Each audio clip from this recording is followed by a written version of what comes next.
Tapi ya guys, ceritanya sampai ini tuh ngingetin aku sama Trit Kaskus keluarga Tak Kasat Mata. Jadi waktu itu nama yang ngalaminnya tuh Mas Genta, yang inisiator kisah Tanah Jawa tuh dulu. Kan ada Mas Genta, Mas Madar, sama Om Hao. Si Mas Genta ini tuh viral dulu nih di Kaskus.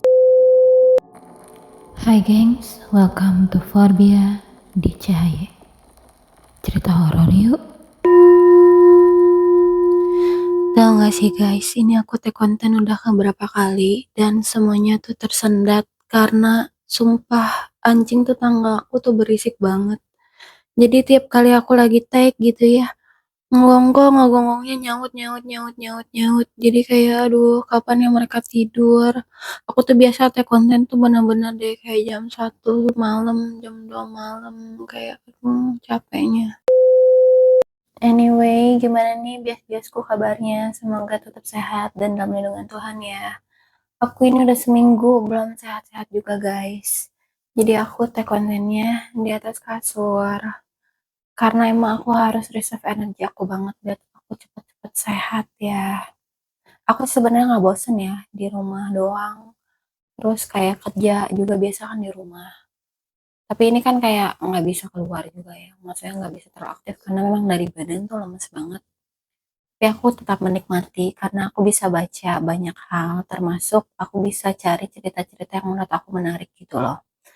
Nah, cerita kali ini tetap aku dapatnya tuh dari Kaskus, karena Kaskus itu bener ya, mantep banget, the largest community in Indonesia. Aku nggak di-endorse sama Kaskus, tapi emang Kaskus sebagus itu, ceritanya banyak banget dari cerita-cerita tahun-tahun lawas. Jadi cerita kali ini pun dari tahun 2014.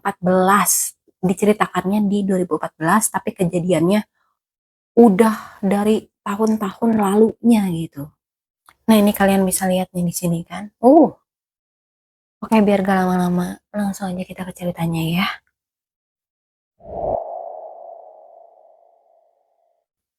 Anggap saja yang mengalami kejadian ini namanya Sapei. Sapei waktu itu masih kuliah. Jadi dia berencana mencari tempat tinggal yang memang lebih dekat ke universitasnya dibandingkan tempat tinggal dia yang sekarang. Saat itu rencana kepindahannya dia diketahui oleh temannya yang namanya Rio. Akhirnya mereka berdua sepakatlah, ya udah yuk kita cari lokasi tinggal bareng gitu. Ini dua-duanya cowok ya. Akhirnya mereka cari-carilah tempat sampai mereka nemuin satu iklan lah yang memang lokasi tempat tinggalnya ini dirasa strategis buat mereka. Akhirnya mereka telepon si pemilik rumah, tanya ini rumahnya tuh apa, kos-kosan atau kontrakan atau gimana. Terus oh ini kontrakan tapi plus kos-kosan gitu. Oh ya udah Pak Bu, saya mau lihat gitu, kami mau lihat. Oke, tapi ini kondisinya si rumah masih ada yang tinggal nih cewek katanya. Oh ya kalau boleh lihat sih minta izin gitu. Oh ya udah yuk. Akhirnya mereka janjian lah untuk satu sore datang ke daerah Kuncen yang memang ada di daerah Jogja. Nah buat teman-teman yang memang familiar sama Yogyakarta, pasti familiar juga sama yang namanya daerah Kuncen. Alasan kenapa namanya itu daerah Kuncen karena emang di sana terletak banyak pemakaman. Nah lokasi Kuncen sendiri itu sebenarnya nggak jauh-jauh amat dari pusat Yogyakarta karena dari Kuncen ke Malioboro dengan naik motor tuh cukup 10 menit doang, jadi lumayan dekat. Cut the story short,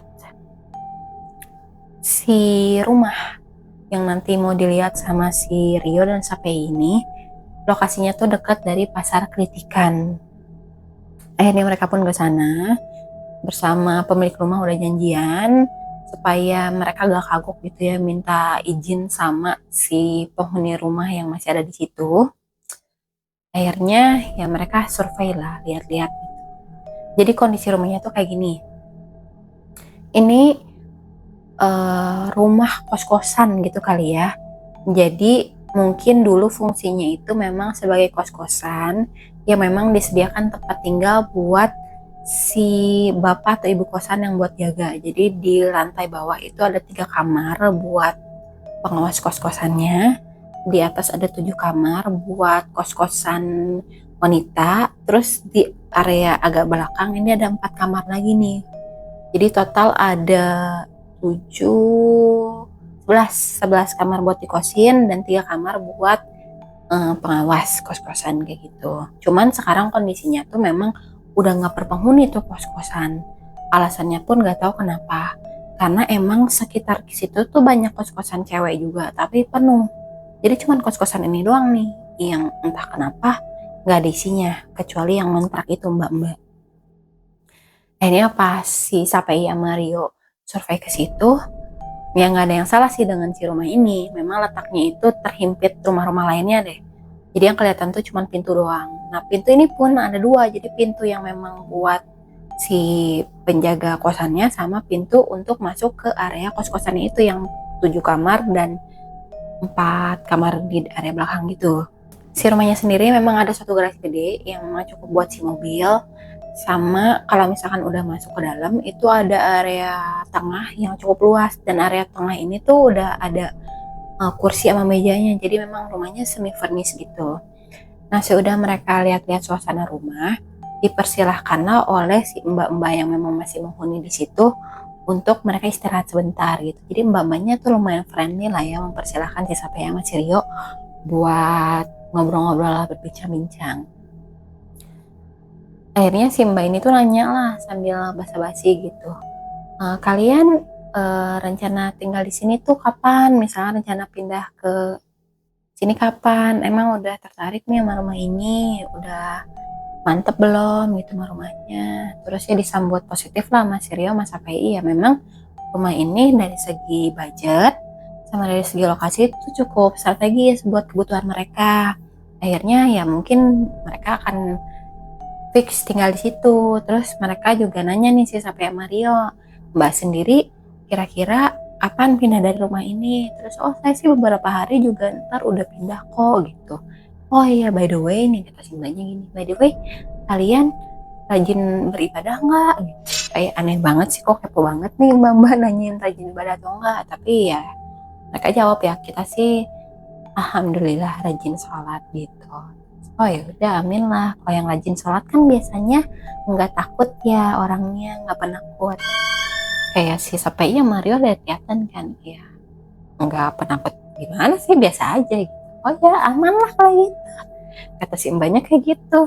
Nah percakapannya berhenti sampai situ, nggak dilanjutkan. Pokoknya di sini Sapai sama Rio mantep tinggal di situ, si mbaknya pun udah pindah ke tempat lain. 20 Oktober, lupa tahunnya kapan, tapi Mas API dan Mas Rio sah menempati kontrakan tersebut.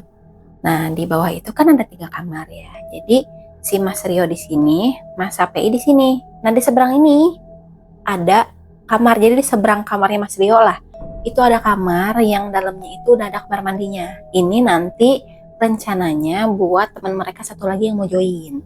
Nah, sedangkan depan kamarnya Mas API ini adalah kamar mandi. Awal mulanya pokoknya semuanya biasa aja ya, seperti biasalah kayak rumah-rumah yang baru mereka huni semenjak dari penghuni sebelumnya, pasti ada kotor-kotornya kayak gitu. Terus sanitasinya rada mampet, habis itu barang-barang bekas orang-orang yang kos di belakang juga bejubel kayak ditinggalin sama orang-orang kos-kosannya. Sesekali emang Sapai ini memantau kos-kosan belakang. Nah di sana tuh ada cermin rias lawas yang memang agak seram katanya kalau lama-lama dilihat. Nah di sini si Mas Sapai emang udah gambarin denahnya nih ya. Ntar aku taruh di sini nih. Ini denah-denahnya. Jadi pada suatu hari ini si Mas Sapai bilang, karena mereka itu kan cowok nih, makanya memang dapur itu merupakan salah satu lokasi yang jarang mereka sentuh. Jadi mereka tuh ke dapur ya paling sekedar mampir gitu, ngeliat dispenser kabarnya baik-baik aja atau kayak gimana gitu. Kurang lebih kayak gitulah ya. Nah waktu itu udah malam, jadi si Mas Sapai ini lagi keranjingan namatin game yang namanya perang Ghost Recon. Ini mungkin teman-teman yang tahu bisa jadi seumuran sama Mas SAPI ini. Sedangkan Rio entah tuh lagi apalah, pokoknya dia tuh sibuk di kamarnya. Semula itu kondisinya rame ya, karena suara sound komputernya SAPI itu selalu digedein. Ya kesannya tuh biar lebih berasa lah saat main game. Nah cuman kalau emang udah agak malam dikit ya dia juga tahu-tahu diri lah, pakailah dia di situ headset gitu. Karena kan kondisinya rumahnya mepet sama tetangga ya, jadi kalau misalkan berisik banget di malam hari tetangga keganggu kan gak enak. Nah kalau misalkan dia udah capek ngegame, dia itu nanti matiin komputernya, terus nanti nyalain TV. Nah habis itu dia keluar kamar sebentar, ke seberang, ke WC nih buat pipis gitu. Nah pas dia lagi pipis, kedenger loh suara seng seng seng seng seng seng seng seng seng. Suara kayak orang lagi oseng-oseng gitu. Di sini Mas HP mikir, tetangga kok masak malam amat, tapi kan namanya juga orang lapar ya, nggak memandang jam gitu. Habis dari WC dia balik lagi nih ke kamar. Nah 15 menitan tiba-tiba Ria ngetok-ngetok. Ih, siapa yang masak? Ah, tetangga kali nih. Ya harum ya masakannya. Terus di sini si Rio bilang, ah, tapi mana ada orang itu di sebelah? Ada lah kali orang ada yang masak. Enggak, kayaknya tadi tuh pada keluar semua deh. Terus mereka lihat-lihatan kayak, nggak memperpanjang obrolan, ya udah si Rio tuh balik lagi nih ke kamarnya gitu. Habis itu ya SAPI biasa nonton TV lah sampai larut malam. Nah tiba-tiba ada suara jor gitu. Suara dari kamar mandi yang seberang kamarnya si Mas SAPI. Di sini si SAPI mikir ini si Rio mandi kagak sabunan apa ya, dari tadi nyebur doang. Biasanya kan orang nyebur terus nyabun gitu, jadi ada jedanya gitu loh. FYI di sini bukan shower ya, jadi ember terus gayung. Nah di sini suara gayungnya tuh non-stop, jadi jebur. Cuman ya udahlah gitu, bodo amat ya, maksudnya urusannya Rio. Di sini si Sape pun memutuskan untuk tidur dan menenyai Rio keesokan harinya. Katanya, yuk semalam panas ya, kamu sampai jebur-jebur gitu mandinya? Ah enggak, kupikir kamu loh yang mandi, katanya gitu. Akhirnya waduh gitu kan, mereka sampai merinding guys. Ya udahlah gitu, buru-buru lah sih sampai ini pakai baju terus keluar gitu kan, pergi kuliah. Nah pas dia keluar rumah itu kebetulan dia pas-pasan sama tetangga. Akhirnya dia nanya, semalam masak apa wangi banget?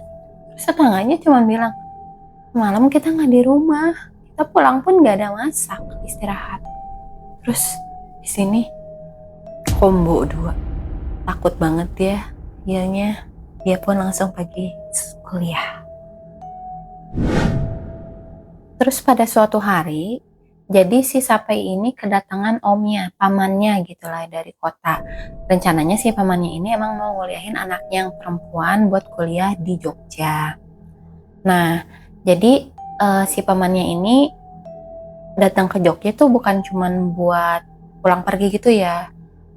Ya agak lama lah, karena kan dia harus daftarin anaknya, nyariin kosan sama keperluan-keperluan lainnya. Nah setelah anaknya ini dapat kosan, tentunya anaknya ini tinggal di kosannya, sedangkan si om ini tinggalnya ya buat ngirit sih rencananya tinggal di si rumah kontrakannya SAPI. Memang SAPI juga nawarin sih daripada boros gitu, ya udahlah om tinggal di kontrakan saya aja, si Rio juga nggak keberatan kok. Akhirnya di sini si omnya mikir, oh ya udah kalau emang diperbolehkan ya om bersedia gitu. Nah malam harinya itu si om ini datanglah ke rumah. Di sini si Sapei masih sibuk main PS sama si Rio di kamarnya Rio. Sedangkan si om memilih untuk tidurnya tuh di ruang tengah aja. Mungkin dia ngerasa biar lebih leluasa aja gitu daripada tidur di salah satu kamar di situ kan. Ini lupa persisnya jam berapa, yang pasti udah lewat tengah malam. Di sini dari celah kamar si Sapei ngelihat omnya itu udah tidur pulas di kursi gitu. Dia tuh pakai singlet dan celana 3/4. Nah sesekali emang si Sapei merhatiin omnya ini kebangun karena lapar atau apalah. Sedangkan Sapei sama Mario tetap fokus main PS. Nah tiba-tiba di sini si omnya itu kebangun kayak tiba-tiba gitu loh guys. Terus celingukan kayak gini. Ngelihat omnya yang kayak bangun kaget gitu, di pause lah PS-nya masih Sapei kan. Dia takut omnya tuh ngigo atau apa gitu, atau tau gak sih kayak bangun bingung gitu lah, kalian mungkin pernah ngalamin. Akhirnya dari dalam kamar diteriakin lah omnya gitu, disaut gitu, "Om, kenapa om?" gitu kata si Sapei. Tapi di situ omnya nggak ngejawab, cuma kayak wajahnya tuh masih agak-agak biasa gitu. Nah selesai main PS, Sapei itu langsung ke kamar dan siap-siap buat tidur. Di sini dia sengaja lah ngebiarin pintu kamarnya agak terbuka karena dia pikir kalau ditutup kan kasihan nanti omnya kalau butuh apa-apa susah gitu. Nah sebelum tidur si Sapei ini sambil ngeliat lah ke arah omnya kelihatan sih udah tidur ya, udah lebih tenang gitu, tapi dia kayak kasihan kali orang tua gitu kan, takutnya tidurnya nggak nyaman. Nah sambil ngeliatin omnya, berarti kan dia ngeliatin dari pintu kan. Nah pintunya ini lagi kegantung kunci nih guys. Nah anehnya kuncinya ini tuh gerak-gerak gitu. Tung apa sih? Ya ngebandul gitu loh. Di sini Sapei sih mikirnya mungkin karena kipas angin. Tapi ya sebenarnya nggak mungkin juga guys. Karena pintunya ini kan ngarahnya keluar. Nah kipas angin ini ke dalam gitu. Jadi gimana caranya kena angin? Harusnya enggak. Dan FYI aja, ini gantungan kuncinya tuh terbuat dari besi yang berat. Jadi mau kipas angin mau segede apa sih sampai harus ngegerakin tuh kunci gitu kan. Keesokan paginya saat Sapei bangun, di sini omnya udah gak ada. Karena emang si omnya ini masih banyak urusan lah yang memang harus diurusin di kampus anaknya ini gitu. Dan pada saat si Sapei pergi ke kampus tuh pagi-pagi, dia ketemu sama omnya. Tapi omnya bilang, "Sapei, maaf ya, kayaknya om gak bisa deh tinggal di kontrakan kamu. Om nanti ini aja, sewa hotel atau apa gitu." Sewa hotel, tinggal di hotel atau gimana. Di sini si Sapei agak-agak kaget juga ya, karena dia pikir, aduh, apa karena gue bikin salah? Atau kurang tata krama atau apa? Dia agak gimana nih gitu ya, agak deg-degan juga gitu. Nah siangnya si Sapei itu pulang kan. Setelah pulang ya kebetulan si omnya juga memang pulang ke kontrakan itu karena harus bawa beberapa barangnya dia. Nah habis itu si omnya itu setelah beres-beresin barangnya dia, si om ini duduk nih di kursi sambil memperhatikan rumahnya gitu kan, celingak-celinguk. Di sini dia ngobrol lama si Sapei kan, katanya, "Apa kamu gak ngerasa ada yang aneh ya sama rumah ini?" Dan di sini Sapei pun nggak tinggal diam ya, dia tanya juga ke omnya, "Emang kenapa om?" katanya. "Sebenarnya gini, tadi malam om itu kan kebangun. Om ini sebenarnya agak kurang yakin ya, kemarin tuh mimpi atau lagi ngigo. Tapi om ngelihat rumah ini tuh beda dari pemandangan yang om lihat saat ini. Nggak ada nih paku atau tali-tali kayak gini tuh nggak ada nih. Om ngelihat rumah ini tuh catnya masih bersih, rumahnya masih rapi. Dan di sekeliling om ini banyak wanita yang sedang berdiri. Sekitar seumuran kalian lah cewek-ceweknya." Terus ditunjukin nih sama omnya, si cewek-cewek ini tuh berdirinya di mana aja. Terus muncul lagi nih di sebelahnya satu lagi, nambah lagi, di sini ada, di sini aja. Pokoknya totalnya ada 5 cewek berdiri di sini di tengah ruangan ini katanya. Akhirnya karena om takut, om bacalah ayat-ayat. Entahlah ayat apa yang om baca, pokoknya yang om ingat aja. Gak lama pemandangan itu tuh memudar dan akhirnya pindahlah ke pemandangan kayak gini nih. Sebenarnya saat mendengar pengakuan dari omnya ini, si Sapei lumayan merinding guys, lumayan takut. Cuma ya mau gimana ya, dia udah bayar kontrakan ini tuh 1 tahun, gak mungkin dong dia tiba-tiba pindah, karena kan nanti angus. Ini posisi masih anak kuliahan loh, duit tuh masih seret-seretnya. Dan FYI aja, si om ini kan asalnya dari Dumai ya. Jadi Di rumah ini si Om tuh ceritain kejadian mistis yang dia alami sehingga si Sape itu lumayan terkenal lah setiap kali dia pulang kampung. Terus ada kejadian aneh lainnya guys. Jadi malam-malam itu kadang suka ada tukang nasi goreng sama tukang sate gitu lewat di depan kontrakan. Nah mereka tuh suka sate gitu kan, atau enggak nasi goreng, ayo non nasi goreng, mbak gitu. Berisik lah pokoknya di depan rumahnya si Sapei sama si Rio gitu kan. Di sini karena kadang suka berisik banget, akhirnya suka disamperin nih sama si Sapei gitu. Si Sapei itu suka nyapa kayak nasi goreng bang gitu kan. Oh iya gitu. Masnya mau? Oh enggak gitu. Oh iya itu kayaknya mbaknya mau deh soalnya manggil gitu kan. Mbak yang mana? Kata si Sapei. Itu yang di lantai atas tuh ngumpet kali tuh si mbaknya, rame banget gitu. Siapa tahu mau nasi goreng atau sate. Di sini si Sapei sebenarnya nggak cuma sekali dua kali ya ada tukang yang lewat terus nawarin sama sosok mbak-mbak yang ada di lantai 2 itu. Cuman ya kali ini Sapei menghadapinya dengan lebih chill. Dia bilang, nggak mas, dia udah makan kok tadi, udah kenyang kayaknya itu, biarin aja gitu. Ini sampai gituin biar si tukang nasgor atau tukang satenya tuh pergilah dari situ. Kalau enggak kan nanti kasihan ya jiper kalau mereka tahu yang mereka lihat itu sebenarnya adalah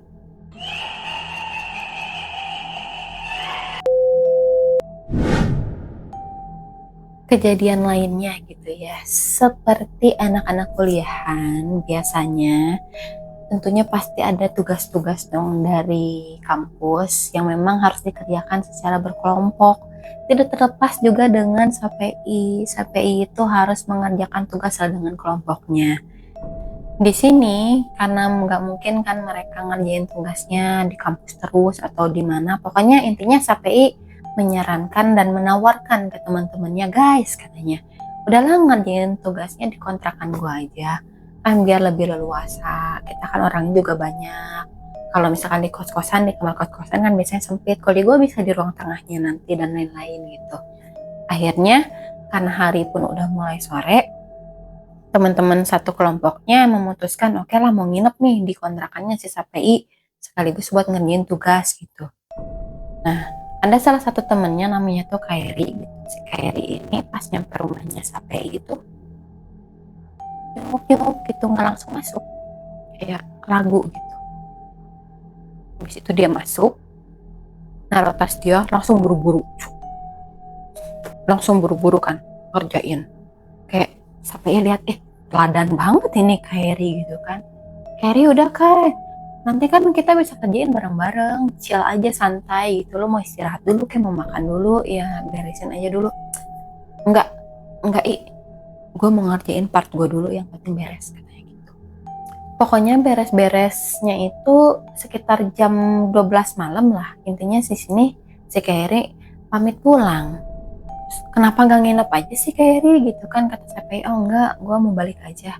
Ya sebagai tuan rumah yang baik, si Sapei pun nganterin Kairi dong ke depan rumah gitu kan, buat dadah-dadah lah maksudnya, buat bukain pintu, gembok pintu gitulah ya. Jadi si Sapei ini tuh kan bawa motor lumayan gede nih. Biasa kan kalau mau keluar ya di gang gitu kan kayak mundur gitu-gitulah ya intinya, ambil ancang-ancang. Kalau Kairi itu enggak, dia langsung 180 derajat set gitu ya, kayak Messi gitu. Kok kayak Messi, kayak Rossi, ya ampun. Kayak Rossi set ngepot langsung pergi gitu. Ya udahlah ya, si di sini si Sapei juga ngambil pusing, dia langsung balik lagi ke dalam rumah terus ya tidur lah intinya. Terus pagi-pagi dia bangun, memang ada beberapa teman yang ternyata ikutan pulang gitu, nggak pamit nggak apa. Oh ya udahlah, dia nggak masa bodoh lah ngambil pusing. Nah pada jam 9 pagi di kampus mereka semua ya, jadi totalnya itu ada berenam lah intinya, udah janjian untuk ngumpul di kantin. Karena mereka itu memiliki kebiasaan ya nongkrong aja di kantin sampai nungguin jam kelas. Nah jam kelas ini jam 10. Waktu itu mereka berlima udah ngumpul, sisa satu nih si Kairi karena Kairi belum datang. Cuman gak lama dia datang nih, muncul si Kairi. Tapi dia tuh jalan tuh agak buru-buru. Gak basa-basi langsung ngedeketin si Sapei. Terus lucu banget dia memulai percakapannya. Jadi gini, semalam tuh aku ketakutan. Lucu banget. Terus ya udah di sini si Sapei nanya dong, emang kamu takut apa Kai? Katanya. Rumahmu kok bisa ya kamu tuh betah tinggal di situ?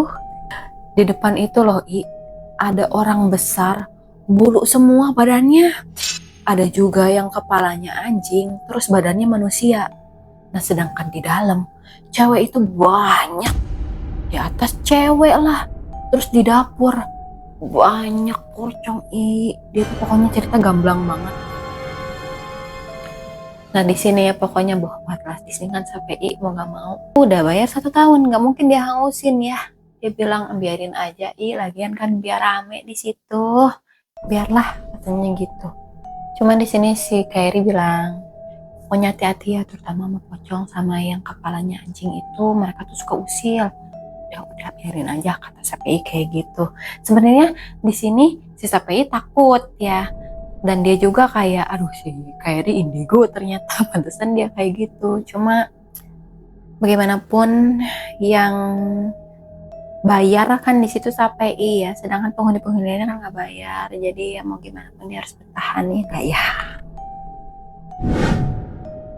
Terus memang ada kejadian-kejadian lainnya lah. Contohnya tuh kayak misalkan si Sapei itu sempat tuh dia bengong, napas bengong, santai-santai gitu doang sih, bengong nyantai gitu. Tiba-tiba dia ngerasa tengkuknya tuh kayak ada benang atau apa yang ngelewatin belakang lehernya dia gitu.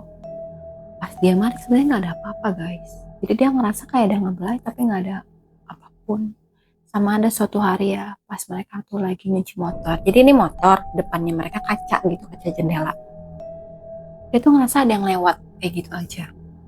Intinya banyak hal horor yang terjadi di rumah kontrakan itu, tapi Sapei dan Rio yang menjalaninya selama setahun. Di sini Sapei sendiri nggak mau nyeritain lebih lanjut karena dia bilang semenjak dia cerita ini di Kaskus, banyak banget orang-orang yang berpengakuan khusus dalam tanda kutip indigo mencoba menerawang ke rumah tersebut ya, apa sih astral projection atau dan lain-lain lah. Jadi penghuni-penghuni di sana ngerasa keganggu. Akhirnya diputuskanlah kalau Sapei gak akan lanjutin ceritanya untuk menghormati penghuni-penghuni goib yang ada di sana. Sapei sendiri sih posisinya pada waktu cerita-cerita ini tuh udah bekerja dan juga udah berkeluarga ya guys. Tapi ya guys, ceritanya Sapei ini tuh ngingetin aku sama Trit Kaskus keluarga Tak Kasat Mata. Jadi waktu itu nama yang ngalaminnya tuh Mas Genta, yang inisiator Kisah Tanah Jawa tuh dulu. Kan ada Mas Genta, Mas Madar, sama Om Hao. Si Mas Genta ini tuh viral dulu nih di Kaskus. Dia pun ceritain tentang satu lokasi tempat dia bekerja yang dimana viral banget sehingga banyak banget orang-orang indigo di luar sana sampai menerawang dia di saat dia bercerita gitu, sehingga in real life-nya didatangin itu si Genta sama penghuni-penghuni di kantornya bilang udah jangan ceritain tentang kami gitulah, mirip-mirip kayak gitu. Tapi kalau si Genta tetap ceritain, kalau si Mas Apei yang nggak ceritain lagi. Tapi ini kalau diceritain berpotensi buat viral banget sih menurut aku, cuman ya memang keselamatan diri itu lebih penting ya guys.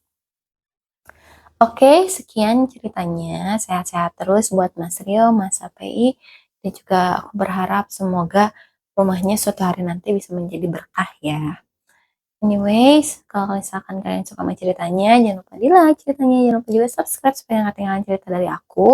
Kalau kalian ada cerita horor, silahkan share ke aku melalui email ini. Thank you everyone, see you in the next video, bye-bye.